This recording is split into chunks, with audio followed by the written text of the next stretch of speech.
මේ වීඩියෝ එකෙන් මම කියලා දෙනවා කොහොමද ඩිෆ්ලෙක්ෂන් චෙක් එක කරන්න කියලා. මීට කලින් මම කරපු structural design of concrete beam design වල බෙන්ඩින් චෙක් එක මම කරා. එතකොට ෂියර් චෙක් එක ඒ වගේම කරා. ඒතකොට මේක තමයි මේකේ අන්තිම පාර්ට් එක ඩිෆ්ලෙක්ෂන් චෙක් එක. මේකද මම කියලා දෙනවා කොහොමද ඩිෆ්ලෙක්ෂන් චෙක් එක කරන්න කියලා. ඒ වගේම අපි කලින් ගණන් වගේම මේක කරන්නේ Eurocode එකට අනුව. ඒ වගේම මේකෙදි මම ගාණක් නෙමෙයි හදන්නේ. මුලින්ම මම මේකේ තියරිය තමයි විස්තර කරන්නේ. කලින් පාඩම්වලදී මම කරේ ගාණකින් තියරි විස්තර කරා. මේකෙදි එහෙම කරන්නේ නැහැ. මොකද එහෙම කරොත් මේකේ තියරි මිස් වෙන්න පුළුවන්. ඒක නිසා මම මේකේ මුලින් තියරිය විස්තර කරලා අන්තිමට තියරිය ඔයගලන්ට තේරෙන්න පොඩි ගාණක් හදනවා. ඉතින් බලමු කොහොමද මේ ඩිෆ්ලෙක්ෂන් චෙක් එක කරන්න කියලා Eurocode එකට අනුව කොන්ක්‍රීට් බීම් වල. මේක තමයි අපි ඒගොල්ලන්ට පෙන්වන්න ඕන කන්ඩිෂන් එක. ඒ කියන්නේ අපි මෙන්න මේ කන්ඩිෂන් එක පෙන්නුවොත් එහෙම ඒක ඕකේ. ඒතකොට ඒකේ මුලින් තියෙන්නේ L over D actual කියන එක හොයන්න ඕනේ. ඊට පස්සේ L over D allowable කියන එක හොයන්න ඕනේ. ඊට පස්සේ අපි පෙන්නුවොත් එimhe මේ L over D actual කියන එක කුඩයි කියලා L over D allowable එකට වඩා අපිට ඩිෆ්ලෙක්ෂන් එක ඕකේ කියලා ලියන්න පුළුවන්. හොඳයි මේකෙදි L over D actual කියන එක හොයන එක නැත්නම් ලේසි එක මම අන්තිමටම කියන්නම්. ඇත්තටම ගාණේදී මම එක් කියන්නම්. මේ L over D allowable කියන එක තමයි පොඩ්ඩක් අමාරු. ඒක තමයි සූත්‍ර ගොඩක් තියෙන අපිට ඉගෙන ගන්න. හොඳයි බලමු කොහොමද මේ L over D allowable කියන එක හොයන්නේ කියලා. එතකොට ඔයාලට මේ පේන විදිහට මේ ක්ලෝස් දෙක ක්ලෝස් එක තියෙන සූත්‍ර දැන් මම දීලා තියෙනවා. උඩින් තියෙන එක සූත්‍රයක්, යටින් තියෙනවා තව සූත්‍රයක්. එතකොට මේ සූත්‍ර දෙකම පාවිච්චි කරනවද? අපි මේකේ සූත්‍ර දෙකෙන් එකයි අපිට එක ගානකදී සාමාන්‍යයෙන් පාවිච්චි කරන්න වෙන්නේ. ඔයගොල්ලන්ට පේනවා මේ ඒක අපි තෝරගන්න කන්ඩිෂන් එක. මේ යට තියෙනවා if row කුඩයි හෝ සමානයි row node නම් මේ උඩ තියෙන සූත්‍රය පාවිච්චි කරනවා. පල්ලෙහා තියෙනවා row කියන එක විශාල නම් row node වඩා අපි මේ පල්ලෙහා තියෙන සූත්‍රය භාවිත කරනවා. ඉතින් ඔයගලන්ට පේන විදිහට මුලින් මේ සූත්‍ර දෙකෙන් මොකද්ද තීරණය කරන්න කියලා මොකද්ද තෝරගන්නේ කියලා තීරණය කරන්න කලින් අපි දැනගන්න ඕන මොනවද මේ row සහ row node කියන්නේ මොනවද කියලා. ඒ වගේ මේක කොහොමද හොයන්නේ කියලා අපි දැනගෙන ඉන්න ඕනේ. හොඳයි මම ඊළඟට කියන්නම් කොහොමද මේ row එකයි row node එකයි අපි හොයාගන්නේ කියලා. මෙන්න දින row node හොයන විදිහ හරි ලේසි. row node සමානයි FCK වල වර්ගමූලය වැඩි කරනවා 10 ඍණ 3. ඉතින් මේකෙන් පට්ටම ලේසි FCK කියන එක අනිවාර්යෙන් ගානේ දෙනවා. FCK කියන එක මෙතනට ආදේශ කරන්න. ඊට පස්සේ දැන් හිතනවා 25 කියලා FCK. එතකොට 25 වර්ගමූලය වැඩි කිරීම 10 ඍණ 3 කියන එකෙන් අපිට row node කියන එක ලබා ගන්න පුළුවන්. කැල් දෙකේ කොහොම නිකම් අපිට ඒක උත්තරය එන ඕලන්න පුළුවන් මේ FCK කියන එක විතර සුළු කරලා වැඩි කිරීම 10 ඍණ 3 කියලා එහෙම තියන්නේ. හරිද? ඒක තමයි row node කියන්නේ. ඊළඟට යට තියෙනවා row වෙන විදිහ. row කියන්නේ row is the required tension reinforcement ratio. ඒ කියන්නේ මොකද්ද කියලා පල්ලෙහා ලියලා තියෙනවා. row සමානයි AS1 බෙදීම BD කියලා. එතකොට මොකද්ද මේ AS1 කියන්නේ? ඔයගොල්ලෝ බෙන්ඩින් වල එක්සැම්පල් වල සමහරවිට මේක පුරුදු ඇති කමන්නේ මම මෙතනදී ආයෙත් කියන්නම්. AS1 කියන්නේ required tension reinforcement area. AS required එක. මේ කියන්නේ AS required එක. එතකොට ඔයාලට මතක නම් මම නිකන් මෙතන අඳින්නම්. අපි මේ beam එක cross section එක ඇඳුවොත් අපි මෙන්න මේ වගේ හොයනවා ඒකේ තියෙන tension steel එක. ඒ කියන්නේ ගාන යනුව එක තීරණය වෙනවා singly reinforced නම් මේ යට තමයි අපි දාන්නේ tension reinforcement එක. එතකොට මේ tension reinforcement එක හොයනකොට අපි සූත්‍රය ලියලා හොයාගන්නවා AS required කියලා හොයාගන්නවා. හරිද? අන්න ඒක තමයි මෙන්න මෙතනට ආදේශ කරන්න ඕනේ. මොකද අපිට deflection එක හොයන්න කියලා විතරක් සාමාන්‍ය ගානක් දෙන්නේ නැහැ. ගානක් දෙන්නේ මුල ඉඳන් හදන්න. ඒ කියන්නේ ඒකේ design load එක හොයාගෙන ඊට පස්සේ moment හොයාගෙන moment check එක කරලා ඊළඟ shear check එක කරලා ඊට පස්සේ තමයි deflection check එක එන්නේ. එතකොට ගානේ මුලදී හදනකොට ඔයගලන්ට AS required හොයන්න වෙනවා අනිවාර්යෙන්. එතකොට මේ AS required අපි හොයන මේ tension reinforcement එකේ AS required එක තමයි අපි මෙන්න මේ AS1 කියන එක වෙනුවට දාන්නේ. එතකොට ඊළඟට B එක සාමාන්‍ය තේරුම තියෙන එකේ breadth of the section. ඒ කියන්නේ මෙන්න මේ අපේ section එකේ පළල ඒක තමයි breadth කියන්නේ. ඒක තමයි B වෙනුවට දාන්නේ. එතකොට D කියන්නේ අපි දන්න විදිහට effective depth එක. අපි effective depth එක හොයනවා උඩ ඉඳන් මේ කම්බිය මැදට තියෙන මේ ගැඹුර තමයි D කියන්නේ. මෙන්න මේකට එන අගය අපේ ගානේ මුලදී අනිවාර්යෙන් ඕන වෙනවා. ඒක තමයි මේ effective depth එකට දාන්නේ. ඔන්න ඕක ටික දාලා සුළු කරා නම් අපිට මේ row ගැන හොයාගන්න පුළුවන්. එතකොට මේ AS1 කියන එක වර්ග මිලිමීටර වලින් දාන්න B එකයි D වලයි D එකයි මිලිමීටර වලින් ආදේශ කරන්නේ. එතකොට කොහොමද ඒක කැපිලා යනවා. කැපිලා row වලට උත්තරයක් එනවා. ඒක තමයි row කියන්නේ. හරිද? දැන් අපි දන්නවා row node එක දන්නවා. row දන්නවා. ඉතින් අපිට මේ දෙක දැනගත්තට පස්සේ අපිට පුළුවන් මොකද්ද විශාල මොකද්ද කුඩා කියලා තීරණය කරලා අපිට අර මම කලින් පෙන්නු සූත්‍ර දෙකෙන් එකක් තෝරගන්න.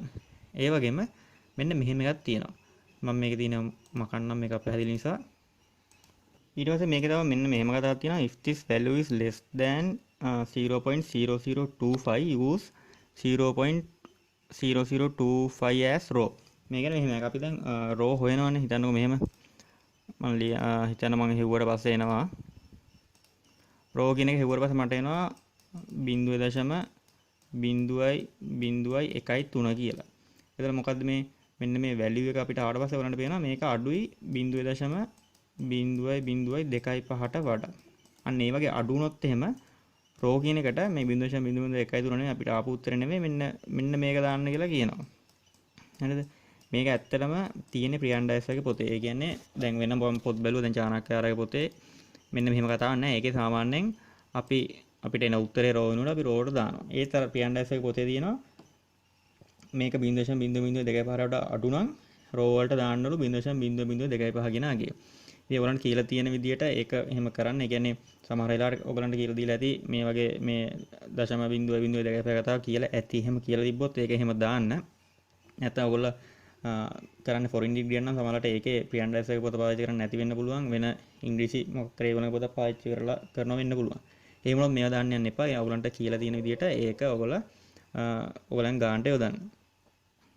ඔන්න ඔක තමයි රෝ නෝට් කේ රෝගේ කතාව. දැන් අපි රෝ දන්නවා, රෝ නෝට් දන්නවා. ඒකෙන් අපිට තීරණය කරන්න පුළුවන් උඩ එකද යට එකද අපි ගන්න කියලා. හොඳයි මම හිතනවා උඩේ ගන්නවා කියලා. මම මේකටත් එන්නම් ඊළඟට. දැන් මේක බලුවම අපි L over D කියන එක මේ L ගේ D ගේ තේරුම අපිට ඕනේ. අපිට මේ L over D කියන මේ සම්පූර්ණ එක තමයි අපිට හොයන්න ඕනේ. ඒතකොට L over D සමාන වෙනවා K කියලා එකක් තියෙනවා. දැන් මොකද්ද මේ K කොහෙන්ද ගන්නෙ? අපි ඊළඟට බලමු මොකද්ද මේ K සහ K කොහෙන්ද ගන්නෙ කියලා.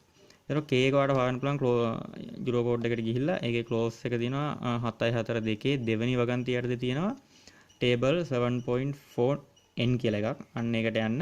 ඒකේ තියෙනවා මෙන්න මේ වගේ වගුවක් මීටරට පොඩ්ඩක් වෙනස්. ඒත් මේ valuesම තමයි. ඒතකොට ඒකේ තියෙනවා basic span over depth ratios for reinforced concrete members. ඒකේ මෙන්න තියෙනවා K ගේ column එකක් තියෙනවා. මෙන්න මේකෙන් පුළුවන් අපිට අවශ්‍ය K එක හොයාගන්න. ඒතකොට ඒකේ තියෙනවා simply supported beam සහ slab වලට K සමාන 1 කියලා ගන්නලු. end span of continuous beam and slab වලට 1.3 කියලා ගන්නලු. වගේ හතරක් තියෙනවා. ඉතින් මේකේ සාමාන්‍ය මේක විස්තර කරොත් එහෙම simply support කියන්නේ normalම එක ඉතින් දැන් මෙහෙම beam එකක් තියලා අපිට සාමාන්‍යයෙන් සරල ගණන් දෙන්නේ මේ වගේ beam එකක් තියෙනවා. beam එකේ මෙහෙම support දෙකක් උඩ තියෙන එක තමයි මේ simply support කියන්නේ. හරිද? end span of continuous beams and slab. ඒ කියන්නේ continuous කියන්නේ මේ වගේ එක දිගට තියෙනවා. කියන්නේ span ගොඩක් තියෙනවා. හරිද? ඔහොම span ගොඩක් තියෙනවා. ඒකේ දැන් මේ වගේ වට කියනවා continuous කියලා. ඊට පස්සේ කියනවා end span. ඒ කියන්නේ මෙන්න මේ වගේ වට end span එක මේකනේ මෙතනින් ඉවර වෙන්නේ. මේක එක end span එක මේක එක end span එකක්. එතකොට මෙන්න මේ වගේ වට තමයි මෙන්න මේකේ එන value එක ගන්න. හරිද? ඊට පස්සේ තියෙනවා interior span of continuous beam. එතකොට මේ තියෙන continuous beam එකක් interior span කියන්නේ මෙන්න මේවා. මැද තියෙන එකක්. හරි අතර මැද තියෙන span එක ඒ වගේ වට ගන්න මෙන්න මේක කියලා ඒගොල්ලෝ කියනවා. cantilever කියන එක සාමාන්‍යයෙන් දන්න දෙයක් නේ. cantilever එකක් ඇන්දොත් එහෙම මෙන්න මේ support දෙයක් තියෙනවා. පොඩක් පැහැදිලි. support දෙයක් තියෙනවා. මෙන්න මේ වගේ තමයි cantilever කියන්නේ. මේ වගේ එකට තමයි මෙන්න මේ කියන්නේ මෙන්න මේ වගේ එකක්. cantilever කියන්නේ මෙහෙම එළියට මෙහෙම තියෙන එකක් තමයි cantilever එකක් කියන්නේ. ඔන්න ඔහොම තමයි මේකේ values අපි තෝරගන්නේ. එතකොට දැන් ඔයගොල්ලෝ දන්නවා කොහොමද K ට values අපි ආදේශ කරන්නේ කියලා. ඊට පස්සේ හරි K හරි ඊළඟට 11 කියන්නේ නියතයක්. ඒක එහෙම දාන්න පුළුවන්. ධන 1.5යි FCK ගේ වර්ගමූලය. FCK කෙනෙක් ගාන දෙනවා. ඒකත් ලොකුට කතා කරන්න දෙයක් නැහැ. රෝ නෝට් හොයනදී මම කිව්වා ඒක තමයි මෙතන ආදේශ කරන්නේ. රෝ හොයනදීත් කිව්වා ඒවා මම කලින් කිව්ව විදියමයි ඒවා කියන්නේ එහෙම ආදේශ කරන්න පුළුවන්. මෙතන තියෙන FCK තියෙනවා රෝ නෝට් රෝ තියෙනවා ඒවා අපි දන්නා කියන්නේ මේ වෙනකොට. එතකොට අපිට දැන් උඩ එක ආවොත් හරි. උඩ එක ආදේශ කරගන්න පුළුවන්. ඊළඟට අපි බලමු යට එකට ගිහිල්ලා ඒකේ තියෙනවා මොනවද කියලා. මේක කියනවා රෝ වැඩි නම් රෝ නෝට් වඩා මෙන්න මේක තමයි දාන්න ඕනේ. එතකොට ඒකේ මේ K කියන්නේ මම කලින් පෙන්නුවා කේම තමයි එකම විදියට ගන්න තියෙන්නේ. FCK එකත් ඒකමයි රෝ නෝට් උත් ඒකයි රෝත් එහෙමයි රෝ ඩෑෂ් කියලා තියෙනවා. මේ රෝ ඩෑෂ් එක මොකක්ද කියලා බලමු. ඊට කලින්ම ඉස්සරහට යනවා තියෙන FCK තියෙනවා මෙතන රෝ ඩෑෂ් තියෙනවා රෝ නෝට් තියෙනවා. හරි අලුත් දෙයක් තියෙනවා මෙතන රෝ ඩෑෂ් කියලා. අපි ඊළඟට බලමු මොකද්ද මේ රෝ ඩෑෂ් කියන්නේ කියලා. රෝ ඩෑෂ් කියන්නේ is the required compression reinforcement ratio. දැන් කලින් කිව්ව ටෙන්ෂන් නේ. ඒ දෙකේ වෙනස වලට මතකද දන්නේ නැහැ මම ඇඳලා පෙන්නන්නම්. මේ යටට දාන ඒවාට අපි කිව්වේ compression reinforcement කියලා. sorry යට දාන ඒවාට කිව්වේ tension reinforcement කියලා. මේ උඩට දාන ඒවාට අපි කිව්වා compression reinforcement කියලා. ඉතින් මේ compression reinforcement ratio කියලා කිව්වම අපි රෝ ඩෑෂ් වෙනකොට මේ AS2 වෙනකොට දාන්න ඕනේ required tension නෙමෙයි මෙතන ඉන්න ඕනේ compression. required compression reinforcement area එක තමයි එතනට එන්න ඕනේ. එතකොට required compression reinforcement area එක අපි ආදේශ කරනවා AS2 වෙනුවට. B වෙනුවට breadth එකම තමයි අපි කලින් මම කිව්ව breadth එකමයි මේකේ පළල. D වෙනුවට effective area එක අපි ආදේශ කරනවා. එතකොට ඔන්නෝම තමයි අපි raw dash එක හොයන්නේ. මතක තියාගන්න මේ යට තියෙන tension reinforcement එක අපි මේකට කිව්වේ AS1 කියලා. මේ උඩ එකට කියන්නේ compression reinforcement එක කියලා. මම මේව ගණන් හැදුවා බෙන්ඩින් එකේදී හැදුවා. ඒකෙදි මම පෙන්නුවා AS2 කොහොමද හොයන්නේ කියලා. ඉතින් raw dash කියන්නේ හොඳට මතක තියාගන්න compression reinforcement ratio යට එක දාන්න එපා. ඒ කියන්නේ අපි යට tension එක හොයන reinforcement area එක නෙමෙයි උඩ තියෙන AS2 එක. ඒතකොට මේක මේ AS required එක හොයන්න ඕනේ. අපි provide කරන area එක නෙමෙයි. අපි required කියලා හොයන සූත්‍ර දාලා AS2ට ඒක තමයි මේ AS2 උනට ආදේශ කරන්න ඕනේ. හොඳයි ඒකත් හොයාගත්තට පස්සේ අපිට පුළුවන් AS2යි B එකයි D එකටයි ගන්න ආදේශ කරලා raw dash කියන එක හොයන්න. හරි ඒක හෙව්වට පස්සේ දැන් අපි දන්නවා මේකේ තියෙන ඔක්කොම දේවල්. හරිද? K දන්නවා, SCK, raw note, raw dash කියන ඔක්කොම දන්නවා. දැන් අපිට පුළුවන් මේ දෙකෙන් ඕන එකකට අගයන් ආදේශ කරලා ඒවට උත්තර ගන්න. ඉතින් ඒක නවතිනවා. ඒ කියන්නේ අපිට දැන් LOD වලට මේවා ටික ආදේශ කරලා LOD, LOL ගන්න පුළුවන්ද? එහෙම ගන්න බෑ. තව පොඩි ෆැක්ට් එකකින් වැඩ කරන්න ඕනේ. අපි නෑ බලමු මොකද්ද මේ ෆැක්ට් එක කියලා. ඔයගොල්ලෝ මේ ක්ලෝස් එකට ගිහිල්ලා බලන්න අනිවාර්යෙන් මේ ක්ලෝස් එකක් තියෙනවා 742 දෙවෙනි වගන්තිය යටතේ තියෙනවා ඒ පිටුවේ යට බලන්න මේ ඔටෝමොබයිල් වෙච් කියන්නේ ඒකයි ඒ පිටුවේ යට බලන්න කන්ඩිෂන් එකක් දීලා තියෙනවා ඒක කියන විදිහට ඒගොල්ලෝ කියන්නේ SYK කියන එක 500ම නෝනේවට මේක දාලා සුළු කරන්න වගේ කතාවක් තමයි කියන්නේ හරිද දැන් ප්‍රියන්ඩස් වගේ පොතේ තියෙන ගණන් වලට YK තියෙන්නේ 460යි FYK 460 කියන්නේ FYK 500 නෙවෙයිනේ ඒගොල්ලෝ කියන්නේ 500ට වඩා වෙනස් ඒවාට එක දාන්න කියලා. එතකොට අපි මෙන්න මේ ෆැක්ට් එකෙන් වැඩි කරන්න ඕනේ. මම ෆැක්ට් එක ගැන පස්සේ විස්තර කරන්නම්. හරි වැඩි කරන්න ඕනේ. ඒත් අර මම කිව්ව කලින් පොතක කියන්නේ ප්‍රියන්ඩස් එකේ පොත් තියෙන ලංකාවේ විදියට හදන ගණන්. එතකොට වෙන පිටරට පොතක ගත්තාම ඒකෙත් කියලා තියෙනවා මේ කතාවම ක්ලෝස් එක එකම විදියට විස්තර කරලා තියෙනවා. ඒත් ඒකේ FYK 500යි කියලා තිබ්බ ගානකත් මෙන්න මේ ෆැක්ට් එකෙන් වැඩි කරලා තිබ්බ අරගෙන. ඒක නිසා මම නම් කියන්නේ මොන ගානාවක් මේ ෆැක්ට් එකෙන් වැඩි කරන්න ඒක අවුලක් නැහැ. ඒගොල්ලෝ කියනවා කන්සර්වේටිව් කියලා මෙහෙම වැඩි කරාම කොහොම හරි මේ ෆැක්ට් එකෙන් මොකක් ආවද ඒ නිසා මේ ෆැක්ට් එකෙන් වැඩි කරන්න ඕනේ. ඉතින් මම ඊළඟට කියන්න මොකද මේ ෆැක්ට් එක කියලා. මේකදී අපි කරන්න ඕනේ මේ 310 බෙදීම gamma s කියන එක තමයි හොයන්න ඕනේ. හරිද? එතකොට මේ gamma s කියන එක අගය අපිට වැඩක් නැහැ. ඒක ඕනේ අපි මේ කුට්ටිය පිටින් මෙන්න මේක හොයන්න ඕනේ. එතකොට අපිට ඕනේ මේ s provided කියන එක s required කියන එකයි fyk කියන එක තමයි අපි හොයන්න ඕනේ. ඒක මේ 1.5ට වඩා මේක සමාන හෝ කුඩා වෙන්න ඕනේ කියලා මේකක් තියෙන්නේ ප්‍රියන්ඩස් එක පොතේ. හරිද? ඔයගලන්ට එකක් කියලා දීලා දින විදිහට කරන්න ඕනේ. ප්‍රියන්ඩස් එක පොතේ ගණන් හදනවා නම් ඔයගලන් කැම්පස් එකේ එතකොට මෙන්න මේ විදිහට 1.5ට වඩා වැඩි එකක් ආවොත් එහෙම ඒක දාන්න එපා. 1.5 කියන වැලියු එක දාන්න ඕනේ.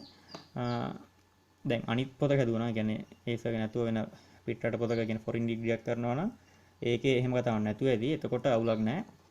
එතකොට එන වැලියු එක දාන්න හෝ ඔයගලන් කියලා දෙන විදිහට දාන්න. ඉතින් අර ප්‍රියන්ඩස් එක පොතේ ඉන්න ෆැක්ට් එක තමයි මෙතනට මෙහෙම අරගෙන තියෙන්නේ. එයා කියනවා SL annex එකේ දිනවලු එහෙම කියලා. ඉතින් ඒ නිසා මම මේක මෙතනට දැම්මේ. හරි කොහොම හරි දැන් ඊළඟට තියෙන අපිට මොනවද මේවා තියෙන අගයන් මොනවද කියලා අපිට තීරණය කරන එක FYK කියන එක ගානේ අනිවාර්යෙන් දෙනවා. ඒ නිසා බයින්ඩ් දෙයක් නැහැ. අර FCK වගේ තමයි ගානේ දෙනවා 460ද 500 කියලා කීයද කියලා FYK කියන එක ගානේ දෙනවා. ඊට පස්සේ AS provided කියලා කියනවා. AS provided එකයි AS required එක මම දෙකම එකපාර කියන්න. ඒකත් මම අර කලින් කිව්ව එකම තමයි අපි මෙහෙම beam එකක් අරගෙන ඒකේ cross section එකේ තියෙන steel area එක හෙව්වම අපි tension reinforcement එකක් හොයනවා. ඒකදී අපි AS required එකක් හොයනවා. හරිද? අන්නේ AS required එක තමයි මෙන්න මෙතනට දාන්නේ. හරිද? එතකොට ඊට පස්සේ අපි දෙනවා steel provide කරනවා. ඒ කියන්නේ ඒගොල්ලෝ එහෙම එකක් දුන්නාට පස්සේ අපි තීරණය කරනවා මොන කම්බිද දාන්න කියලා. 16 කම්බිද 20 කම්බිද එහෙම තීරණය කරලා ඊට පස්සේ අපි AS provided එකක් හොයනවා. බෙන්ඩින් වීඩියෝ බලුවා නම් දන්නවා ඇති AS provided එකක් අපි හොයනවා. අන්නේ AS provided කියන එක තමයි මෙන්න මෙතනට දාන්නේ. හරිද? එතකොට කරේ දෙන්න පුළුවන් නිකන් හරි මේක තිබ්බොත් එහෙම compression reinforcement මොකද කරන්න කියලා. compression reinforcement තිබ්බත් ඒකට දාන්නේ මෙන්න මේ tension reinforcement එකෙන් එන values දෙක තමයි දාන්නේ මේ දෙකට. ඒක බය වෙන්න එපා. ඒකේ කොහොම කරත් ඒක මම චෙක් කරලා පොත්වල ඒවයි තියෙන්නේ tension reinforcement තිබ්බත් මේ යට තියෙන මේ උඩින් compression reinforcement තිබ්බත් මේ tension reinforcement එකේ S required එක S provided එකයි තමයි මෙන්න මේවට දැම්මේ. මොකද මම හිතනවා දැන් පැහැදිලි ඇති කියලා මෙන්න මේ ෆැක්ට් එක හොයන්න පුළුවන්. මේවට අගයනාශ කරලා උත්තරයක් අරගෙන ඊට පස්සේ හිතන්නකෝ ආවා කියලා 1.4. එතකොට අපිට කෙලින්ම ෆැක්ට් එක නුවට මෙන්න මේක ගන්න පුළුවන්. නිකන් හරි ආවොත් එහෙම ප්‍රියන්ඩයිස් වගේ පොතේ කියන විදිහට 1.7 වගේ ආවොත් එහෙම මේක 1.5ට වඩා කුඩා නැහැ. හරිද? එතකොට අපි කරන්නේ 1.5 කියන වැලියු එක ගන්නවා. හරිද? ඔන්නෝ තමයි මෙන්න මේ ෆැක්ට් එක හොයන්නේ. ඊට පස්සේ මෙතනින් ඉවරද? ඇත්තටම මෙතනොත් ඉවර නෑ. ඊට පස්සේ මේකේ part 2 කියලා කොටසක් තියෙනවා. මම ඊළඟ වීඩියෝ එක කරන්න. මොකද ඒක ඊළඟ වීඩියෝ එකට දැම්මේ ඒ කොටස ඒවෙන් වැඩි කරන්නේ මම ඒකෙදි කියන කන්ඩිෂන් වලට මේක වැලිඩ් වුණොත් විතරයි. ඒ කියන්නේ ඒ කන්ඩිෂන් මේ මුකුත් ගානේ නැත්තම් ඒ මෙතනින් පස්සේ කියන ටික ඕන වෙන්නේ නැහැ. හරි. ඒතකොට කලින් ටික විතරයි ඕනේ. ඉතින් අපි part 2 වීඩියෝ එකෙන් බලමු කොහොමද මොනවද කන්ඩිෂන් සහ කොහොමද ඒවෙන් අපි උත්තර ගන්න කියලා.